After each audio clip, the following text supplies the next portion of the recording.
E vamos solicitar agora ao nosso amigo Thales que profira a nossa segunda palestra com o tema Reconstrução Orgânica do Sistema e Desenvolvimento da Consciência.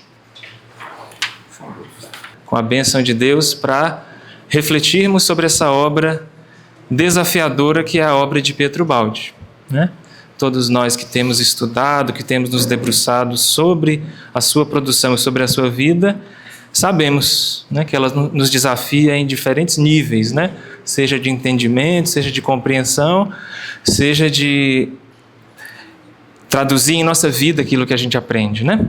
Apesar de ser uma obra que trata de conceitos filosóficos muito altos, a gente sempre tenta nos aproximar dela no sentido de extrair, né, o que há de concreto nela e o que a concepção de universo que ele traz modifica, além da gente saber coisas novas, né? Isso é importante, para que não estejamos apenas no exercício do academicismo em torno das revelações espirituais, mas que ela seja realmente foco de mudança, foco de transformação em nossos corações, né?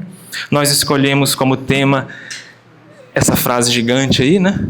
É um título de capítulo do livro, Reconstrução Orgânica do Sistema e Desenvolvimento da Consciência. Não deixam de ser dois temas diferentes que se integram. O Baldi trata deles de modo separado neste capítulo, que é o capítulo 16 da obra. A obra é dividida em duas partes. Na primeira, ele vai tratar sobre descrição da visão que ele teve, porque enquanto instrumento mediúnico sensível, ele captou uma realidade que nós usualmente não captamos. Apresenta de modo sintético para a gente ele em 4 ou 5 capítulos, se não me falha a memória. E no restante do livro ele vai fazer uma análise crítica, um controle para ver se aquilo que ele captou intuitivamente faz sentido para a mente racional do homem moderno do século 20 e 21. E ele chegou à conclusão que faz, né?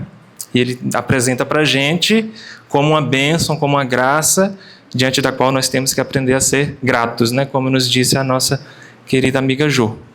Muito bem. Eu fui lá primeiro pensar algumas coisinhas do prefácio e depois a gente vai passear um pouco pelo capítulo. Vou tentar não extrapolar o tempo de 40 minutos, vou tentar acabar antes, né? Porque nós estamos com um pequeno atraso, mas enfim. Prefácio, palavras do próprio Baldi. Por isso este volume se chama O Sistema, pois representa um conjunto de princípios em que cada fenômeno se coordena para formar um todo orgânico. Então, isso é muito interessante, né? Por isso a analogia do organismo humano ela funciona muito bem para a gente entender o que é essa ideia abstrata, supraconsciente do que o Baldi nos traz de sistema, né? Então, um todo orgânico onde o pequeno e o grande são igualmente importantes, né? O que é mais importante? A célula do coração ou o coração como um todo? Dá para fazer uma distinção de importância, né? Sem a célula funcionando bem, não temos o coração operando como deve operar, né? E a célula sozinha também não faz nada. Ela tem que estar coordenada com outros para fazer, né, o processo de pulsação, né, do coração. Nesta visão global, a concepção científica de a grande síntese, então nós estamos recapitulando o que o Eduardo já nos trouxe, a concepção científica da grande síntese, vista em função do homem, ou seja, o homem vendo, né, daqui de baixo, se deslocando em direção a Deus, fundir-se-á, permanecendo nela inserida, junto com a concepção teológica do volume Deus e Universo, vista em função de Deus. Então, da dimensão divina, o processo da queda e depois a reconstrução, né? Então, a obra Grande Síntese nos fala da evolução, mormente, implicitamente da involução, e a obra Deus e Universo nos fala da involução. No sistema, o Baldi tenta fundir as duas visões num todo único, né? Se a obra dele fala de unidade, ele quis mostrar isso o tempo todo, né? Então, a obra Sistema, eu considero uma das obras mais importantes do Baldi, porque ali está o espírito, né, total de tudo que ele concebeu, unido.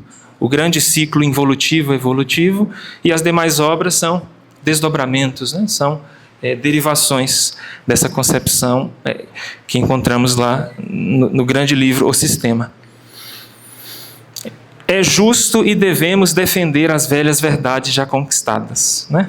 Isso é natural. Sem isso não há conservação, não há luta de sobrevivência pela vida, né? Então o que a gente conquistou, a gente tende a defender, claro. Mas às vezes, repudiando e sufocando o que é novo para defender o patrimônio já possuído, tenta-se impedir a vida de conquistar outro patrimônio melhor.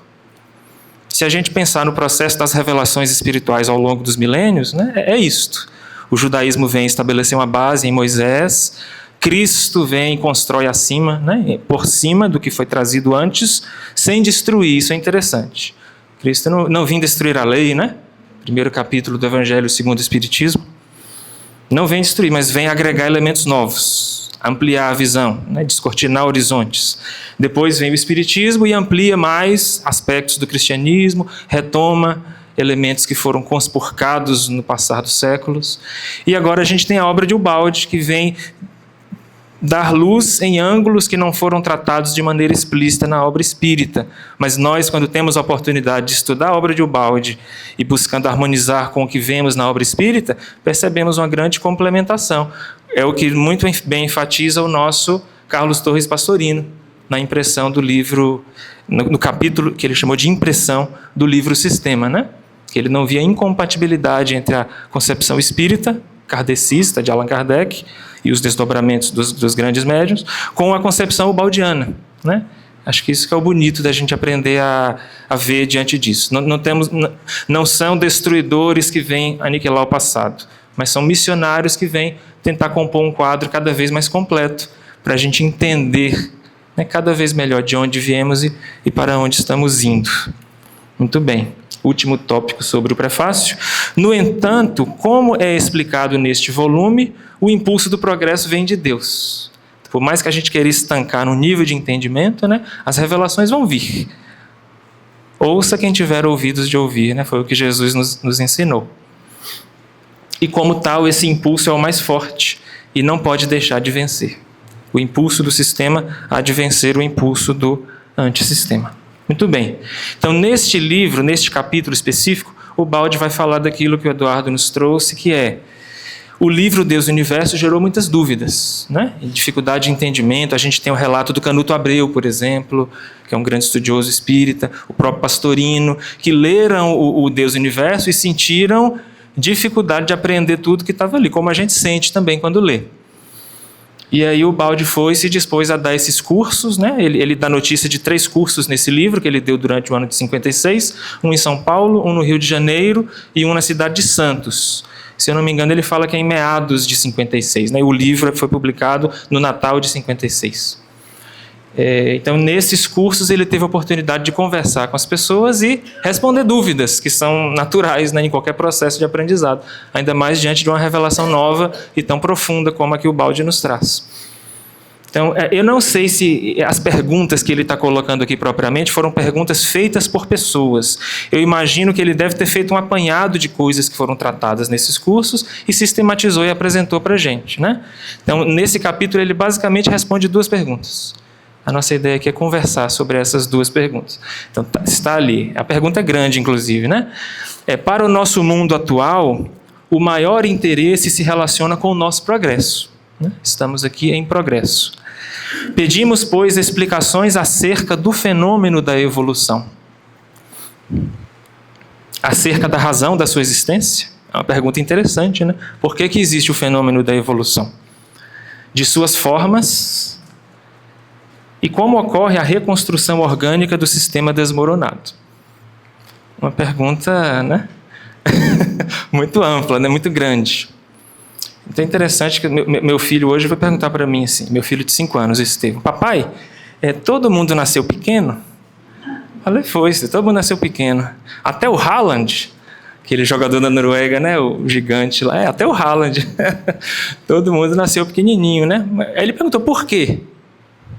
Ele captou, né? Captou a pergunta. Por que existe evolução? Por que a gente começa do pequeno para chegar no grande? Por que eu parto da ignorância completa, da rigidez férrea, determinística, absoluta das leis da matéria, sem livre-arbítrio, para alcançar esse plano divino? Né? O Ubaldi vai responder para a gente. Ele responde na obra, muitos de nós, né, já temos contato com essas ideias, e ele vai trazer aqui alguns esclarecimentos, né? Eu vou trazer os textos dele e a gente vai conversando. Tá? Então, acerca da razão da existência da evolução. Um movimento numa só direção, sem o inverso complementar que o justifique e compense, seria um desequilíbrio inadmissível na ordem universal. Isso aqui é muito interessante, né? O Baldi fala desse argumento em várias obras. Eu me lembro de que em várias obras ele retoma esse ponto de que tudo na vida apresenta esse aspecto cíclico, né? Nós temos a noite e nós temos o dia. Nós temos o processo das fases da lua, né? Que ela decresce e cresce, né?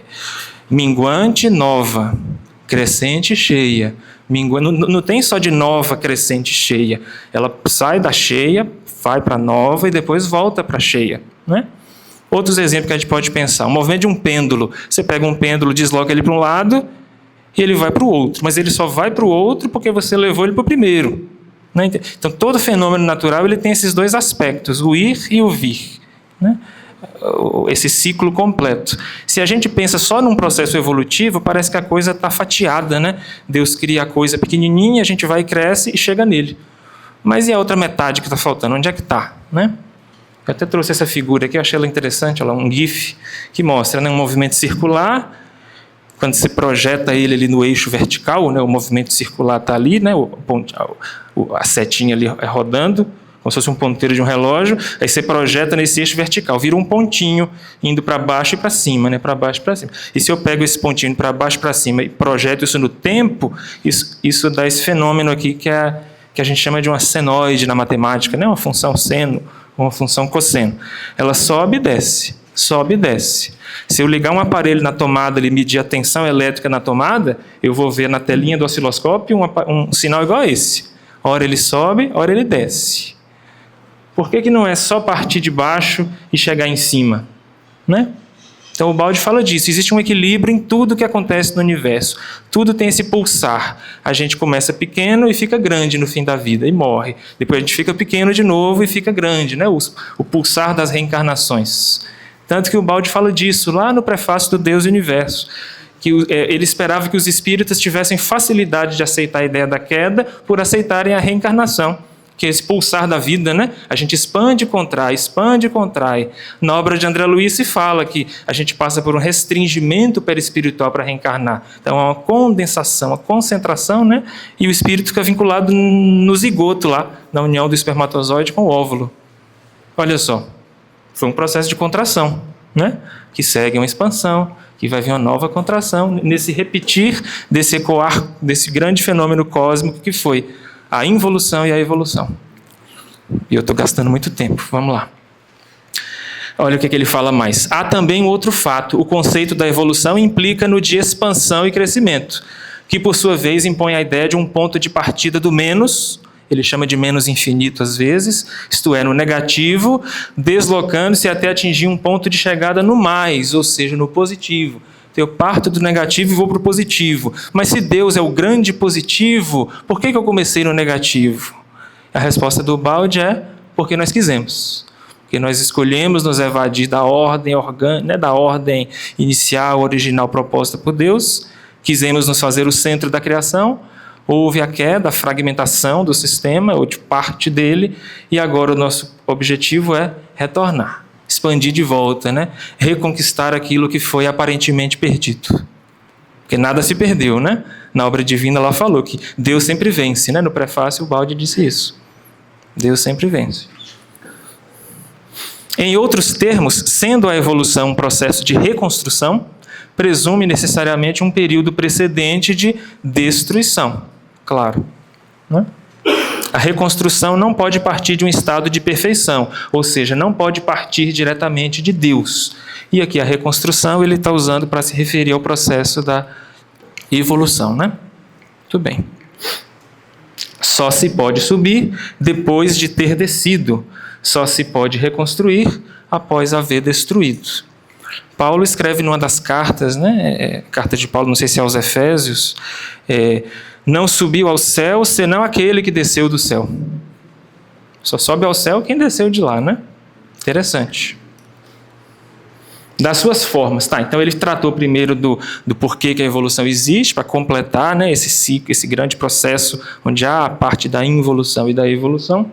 Nós estamos na parte da evolução, graças a Deus, ou seja, estamos no caminho de retorno, né, a reintegração com o divino.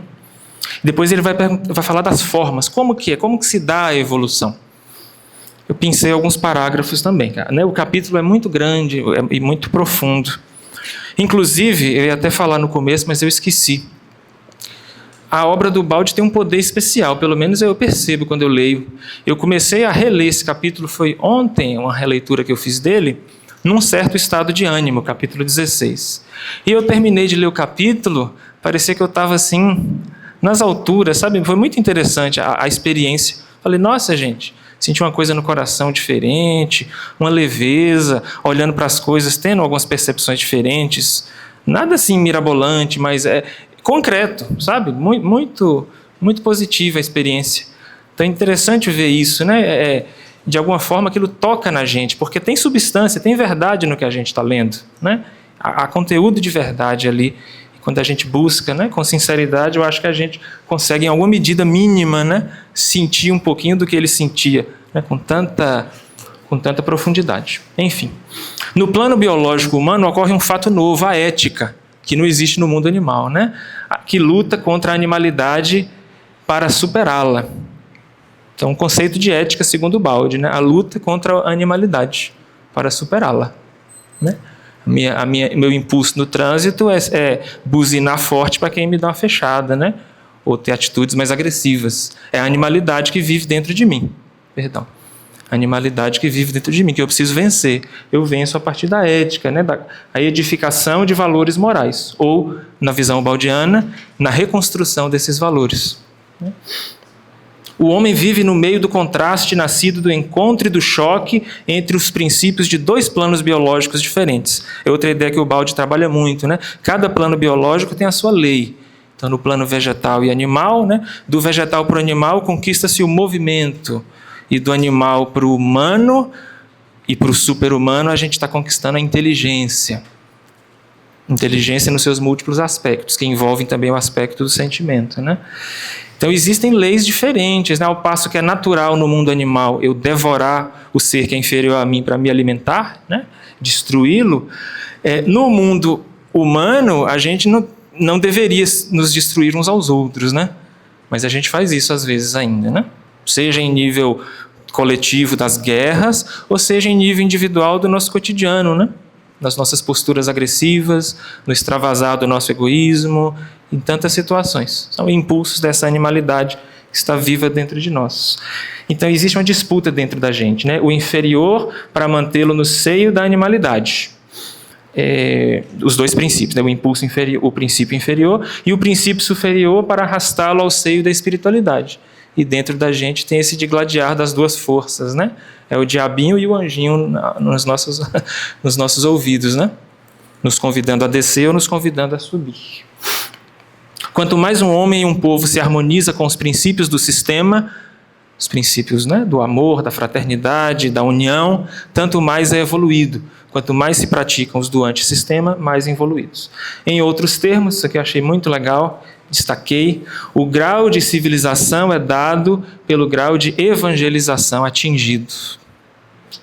Este é o verdadeiro critério para julgar, e aqui mostramos as razões disso, né? Então, a civilização não é aquela que tem conquistas tecnológicas grandiosas ou estruturas de poder político altamente sofisticadas, não, né? Para o Baldi, a verdadeira civilização, o grau de civilização é medido pelo grau da evangelização atingida.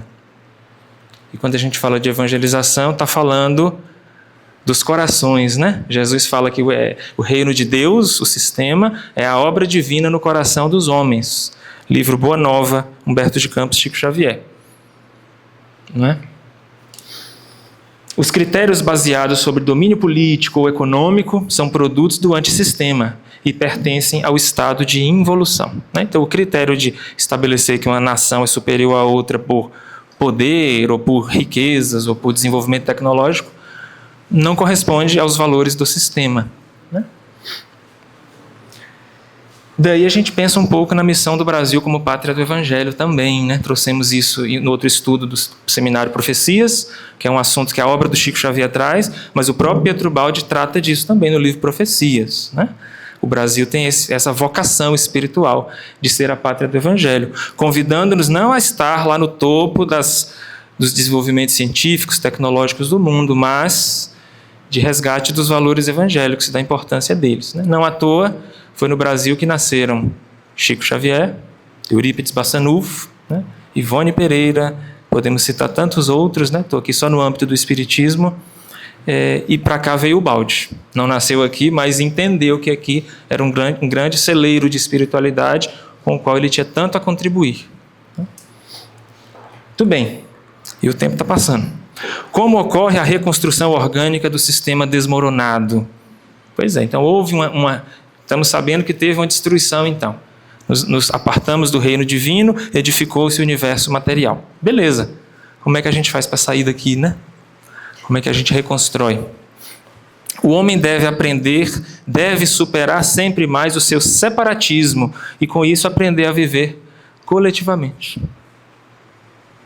Simples, né? Conceitualmente simples. Por isso que a gente não brota do chão. A gente nasce de um pai e de uma mãe, né? Já começa numa sociedade de 3 indivíduos, no mínimo, né? É o pai, a mãe e nós. Aprender a viver coletivamente, porque no sistema existe um estado orgânico onde todos colaboram e contribuem, e no antissistema onde estamos é a briga dos egoísmos separatistas, né? A gente tem que voltar a essa harmonia, reedificá-la. Daí a importância de aprender a viver coletivamente. Não nos iludamos pensando poder atingir Deus como somos feitos hoje, mas apenas fundidos em conjunto, abraçados ao nosso inimigo, a quem tivermos perdoado. Olha o Evangelho aí, né? Ao ignorante, a quem tivermos ensinado, ao inferior, a quem tivermos levantado até o nosso nível, ao malvado que tivermos transformado em bom. Lendo isso aqui, eu me lembrei lá da parábola do festim de bodas, né? Para entrar no festim, você tem que estar com a veste nupcial. Não adianta tirar o indivíduo com a mentalidade antissistêmica que tem aqui agora e jogar direto lá, né? Não vai dar certo. A gente não vai se enquadrar dentro daquele ser coletivo que já opera em níveis dos quais a gente ainda se encontra distante. Muito bem. Continuando o Baldi. Da mesma forma como a nossa fase atual, né? Átomos, moléculas, tecidos, órgãos fundem-se formando unidades maiores no nosso organismo. Assim, no futuro, homens, famílias, grupos sociais, povos, nações, humanidades de humanidades, fundindo-se juntos em unidades cada vez maiores, chegarão a construir unidades coletivas sempre maiores, complexas e perfeitas, constituindo no seu último estado evolutivo o sistema. Né? Isso é muito profundo, né? A gente fala disso de modo tão corriqueiro, mas isso é profundo demais, né? Pensar que a unidade básica do nosso corpo ali está no átomo, né? Nosso corpo tem trilhões de células, mas cada célula é feita por não sei quantos átomos. Esses átomos se coordenam, se organizam, né? É um negocinho, se a gente parar para pensar, a gente fica em vertigem, né? Em vertigem, porque é um negócio impressionante. É um milagre a gente estar aqui, funcionando, operando, né? O nosso corpo saudável, a gente se comunicando, essa aparelhagem tecnológica, enfim, né?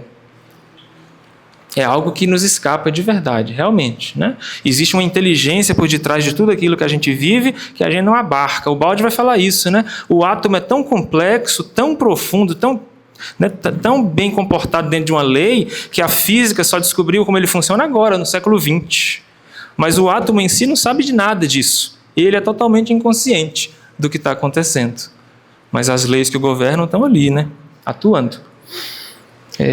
E outra coisa interessante a gente pensar é que se nesse caminhar de famílias, grupos sociais, povos e nações, essas uniões, não houver essa transformação do coração dos indivíduos, aí a gente tem os problemas. Porque nós já temos um mundo estruturado em nações. Quer dizer que essas nações já representam aspectos do sistema? Não. Porque guiando essas nações ou compondo a população dessas nações, temos seres de mentalidade antissistêmica, né? Enquanto essa mentalidade não se transformar à luz do Evangelho, ainda estaremos com uma espécie de... É o que a gente fala, é a cópia imperfeita, né? É a cópia imperfeita do lado de lá. O Baldi usa uma palavra bonita para isso, é a contrafação. Contrafação é uma imitação fraudulenta, é uma cópia fraudulenta que você faz de algo. É como se o nosso mundo fosse uma cópia fraudulenta, porque ela ainda não reflete perfeitamente, né, o que há de refletir no futuro. Mas há de refletir, essa é a nossa esperança, né? Se no fundo da queda o ser atingiu o estado de máximo separatismo, no topo da ascensão o ser só pode atingir o estado de máxima reunificação. Então, o topo da pirâmide tem a ver com a ideia de reunificação. Nós que temos familiaridade com a literatura espírita, se a gente lembrar lá do livro Nosso Lar, quando a gente vai estudar a divisão da cidade em ministérios, né, que André Luiz nos apresenta, ele fala que são 6 ministérios. Vou tentar lembrar aqui, né? Ministério da regeneração, do auxílio, da comunicação, do esclarecimento, da elevação e, último, da união divina, né? União com Deus, ou se quisermos, reunião com Deus, né? Reunificação. O caminhar é esse, né? O caminhar nosso é do que foi desagregado para o que tem que se reunir de novo, né? Lá no livro Boa Nova de novo, quando se fala dos 500 da Galileia, né? Humberto de Campos fala que esse grupo de colaboradores do Cristo formam a caravana sublime que nunca se dissolverá. É isso, né? A reintegração, quando ela acontece, ela tende sempre a aumentar. De 500 vira 1000, de 1000 vira 100 mil, de 100 mil vira 1 milhão, e a gente está aí, a caminho da reconstrução e da reunificação. Olha lá. Resumindo, depois que ele fala esse tantão, né, lá no livro tem muito mais, o Baldi vai retoma, né? Então, resumindo a resposta, a pergunta formulada, explicamos por que, como necessidade lógica, existe o fenômeno da evolução. Por que que existe? Como consequência do período precedente inverso de involução. Afastamo-nos de Deus, é necessário retornar a Deus, né? Instrutor Ribas, livro E a Vida Continua, André Luiz. A evolução é a nossa lenta caminhada de retorno para Deus. A evolução é a nossa lenta caminhada de retorno para Deus. Olha aí, olha a ideia de involução implícita, né? Houve um afastamento para haver um retorno. Houve um distanciamento para haver uma reaproximação. E depois o porquê da forma pela qual age a evolução, especialmente no plano humano. Luta entre os impulsos provenientes dos 2 polos opostos. Tem aquela briga da animalidade que nos domina ainda, com o ideal superior do Evangelho que nos convida a novas formas de viver. Mostrando, enfim, terceira parte da pergunta, como ocorre a reconstrução do sistema desmoronado, por fusão orgânica em unidades coletivas cada vez mais amplas.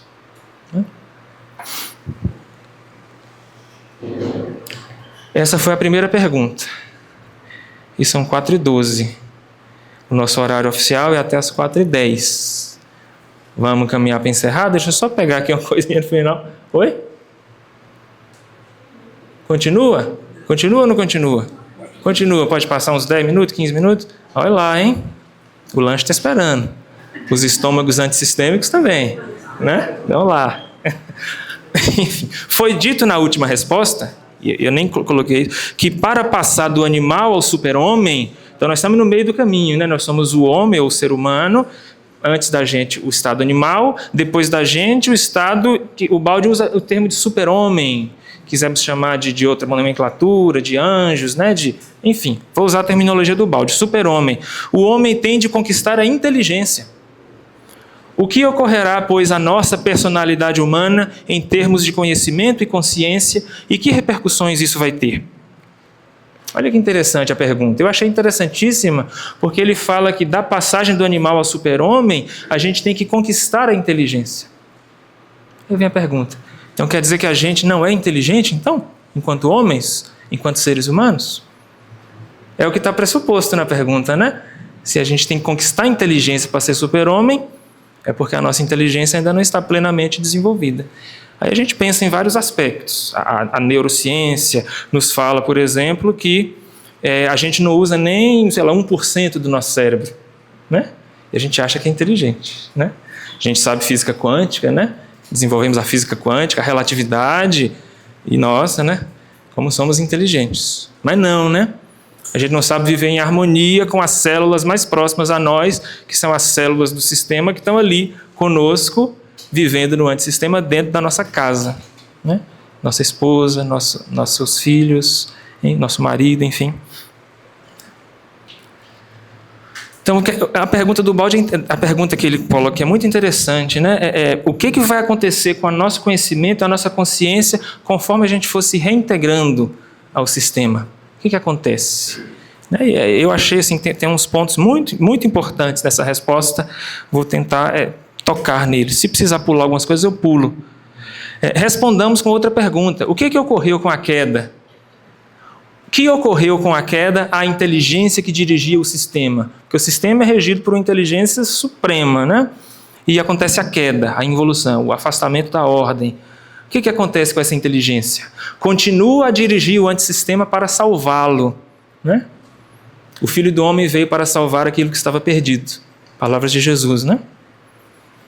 Dissemos, mas também dissemos que para a criatura a queda significa destruição da luz da compreensão nas trevas da ignorância. E aqui a gente tem o simples ignorante da doutrina espírita, né? Os espíritos são criados simples e ignorantes, sim, no momento em que a gente está no processo de imersão ali no antissistema, né? Simples e ignorante, para reconquistar a sabedoria perdida.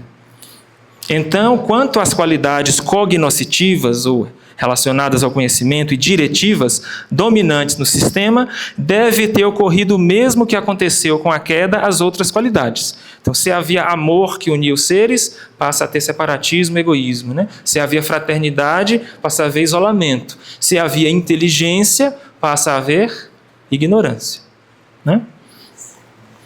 Assim, por exemplo, tal como a queda não representou uma destruição das individuações, mas a destruição do seu estado orgânico, né, das conexões, das relações, reduzindo ao estado desorganizado do antissistema, assim, no caso em estudo, a inteligência representada nas qualidades de conhecimento e diretivas não foi destruída, mas permaneceu apenas na mente que regia o sistema e o antissistema, ou seja, em Deus e na sua lei, enquanto ela escapava das mãos da criatura por ter caído nas profundas trevas da ignorância.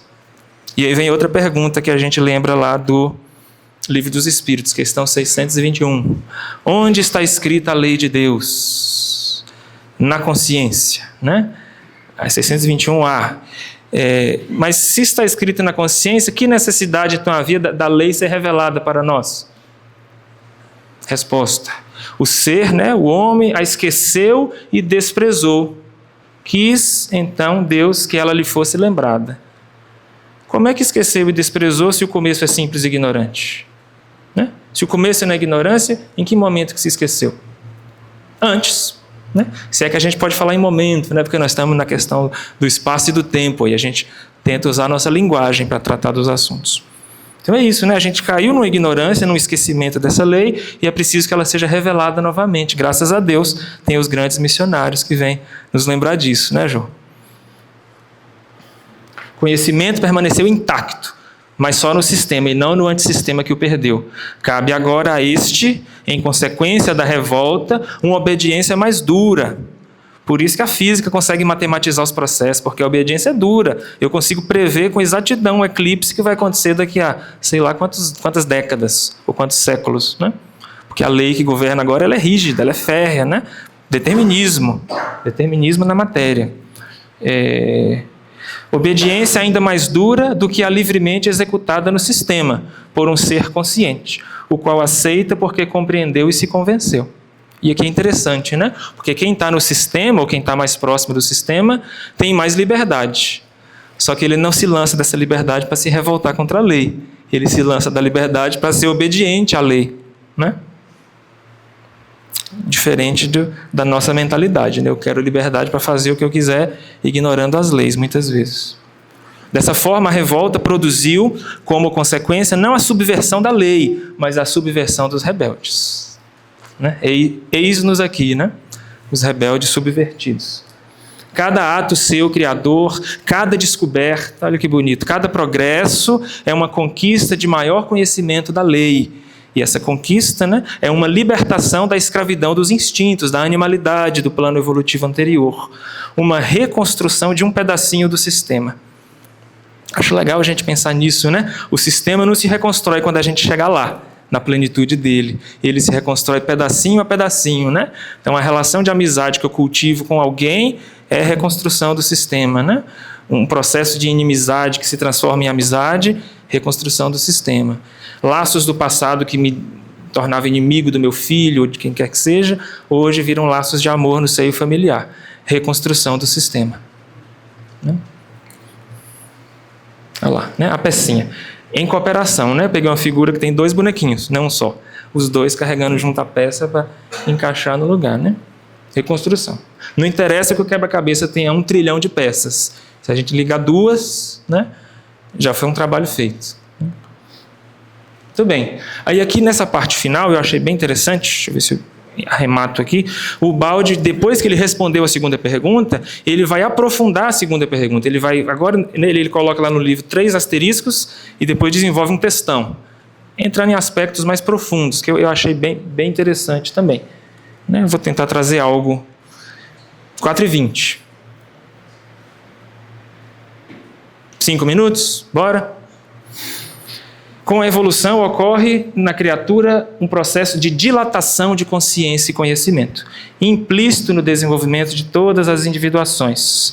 Processo este também implícito de forma ampla na reunificação pela lei das unidades coletivas, dos elementos que se separam no antissistema e agora voltam ao sistema. Olha lá. Né? Segue daí uma colocação do problema. Afirmamos que a obtenção de conhecimento é problema, sobretudo, de amadurecimento biológico. Isso é muito legal. Então, para a gente atingir conhecimentos como o Pietro Baldi atingiu, na maneira como ele atingiu, ou de modo semelhante, a gente tem que passar por uma maturação biológica. E para o Baldi, quando ele fala de maturação biológica, ele não está falando só do organismo físico, né? Ele está falando de nós enquanto ser integral. Ao evoluirmos enquanto espíritos, enquanto essência espiritual, vamos naturalmente habitar envoltórios mais desenvolvidos também. E esse amadurecimento biológico está amarrado, portanto, com esse amadurecimento espiritual, né? Eu lembro que a gente já tratou isso em outro momento, quando Einstein desenvolveu as equações da relatividade geral, por exemplo, outros físicos geniais quanto ele, como Feynman, dizem assim, que não sabem até hoje como que o Einstein foi capaz de chegar na teoria da relatividade geral com os conhecimentos da época. Ninguém sabe. Hoje, com conhecimentos mais modernos, físicos, partindo de alguns princípios, chegam nas conclusões do Einstein. Mas se partir do que se conhecia lá na época do Einstein, não se sabe como. Né? Como é que o Einstein fez? Tem tanta gente inteligente que não conseguiu, né? Prêmios Nobel de Física não conseguiram. Como é que ele fez? Aí a gente pensa que talvez houvesse nele um estado de amadurecimento, um estado de captação intuitiva que outros não têm, para poder acessar essas verdades. Né? Verdades essas que ele descobriu em 1916, por exemplo, e deu o prêmio Nobel em 2015. Teve descoberta de 2015, que foi o prêmio Nobel do que o Einstein descobriu 100 anos antes. Só foi comprovado experimentalmente 100 anos depois. Olha que visão. Né? Quanto que tem tanta teoria que é superada em pouco tempo. Enfim, então depende do grau de evolução alcançado. Tem conhecimento que depende da nossa maturação. Né?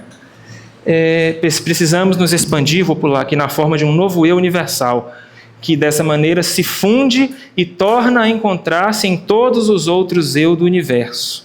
Isso é interessante. Passamos assim de um tipo de individuação própria a planos inferiores a um tipo de personalidade própria de planos superiores. A sensação de personalidade como indivíduo separada, tal como costuma ser compreendida, faz parte dos nossos planos inferiores. Isso aqui é tão desafiador, eu acho, porque a gente pensa, né? Eu estou aqui, Thales, ali está a Jo, ali está o Eduardo, ali está o Gilson, né? Cada um é um eu isolado. A gente interage, conversa e tal.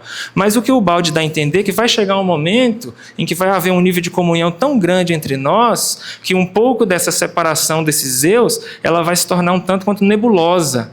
É como se a gente passasse a fazer parte de um todo maior orgânico. né? É interessante. Tem um pouco a ver com a ideia, de novo, do órgão e da célula, né? A célula em si, ela tem um eu individual dela, do coração, por exemplo.